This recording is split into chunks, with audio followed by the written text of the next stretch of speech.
किसी भी जातक की पत्रिका में आठवां घर उस व्यक्ति का सबकॉन्शियस माइंड है।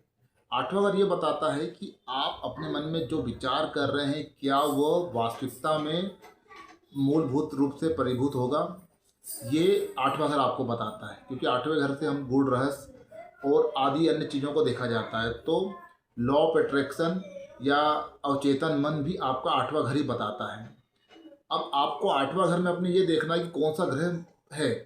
उस ग्रह के हिसाब से आपको कुछ रेमेडीज करनी है, उस ग्रह के हिसाब से कुछ दान करने हैं। अगर वो दान करने योग्य हैं तो आपका अवचेतन मन जागृत होगा और आपकी कल्पना शक्ति के कारण आप जो विचार करेंगे वो मूर्त रूप लेगा। किसी भी जातक की पत्रिका में आठवां घर उस व्यक्ति का सबकॉन्शियस माइंड है। आठवां घर ये बताता है कि आप अपने मन में जो विचार कर रहे हैं क्या वह वास्तविकता में मूलभूत रूप से परिभूत होगा। ये आठवां घर आपको बताता है, क्योंकि आठवें घर से हम गूढ़ रहस्य और आदि अन्य चीज़ों को देखा जाता है। तो लॉ ऑफ अट्रैक्शन या अवचेतन मन भी आपका आठवां घर ही बताता है। अब आपको आठवां घर में अपने ये देखना है कि कौन सा ग्रह है।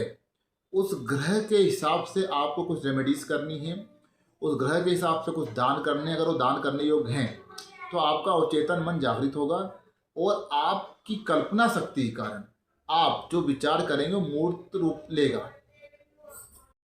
किसी भी जातक की पत्रिका में आठवां घर उस व्यक्ति का सबकॉन्शियस माइंड है। आठवां घर ये बताता है कि आप अपने मन में जो विचार कर रहे हैं क्या वह वास्तविकता में मूलभूत रूप से परिभूत होगा। ये आठवां घर आपको बताता है, क्योंकि आठवें घर से हम गूढ़ रहस्य और आदि अन्य चीज़ों को देखा जाता है। तो लॉ ऑफ अट्रैक्शन या अवचेतन मन भी आपका आठवां घर ही बताता है। अब आपको आठवां घर में अपने ये देखना है कि कौन सा ग्रह है। उस ग्रह के हिसाब से आपको कुछ रेमेडीज करनी है, उस ग्रह के हिसाब से कुछ दान करने हैं। अगर वो दान करने योग्य हैं तो आपका अवचेतन मन जागृत होगा और आपकी कल्पना शक्ति के कारण आप जो विचार करेंगे वो मूर्त रूप लेगा।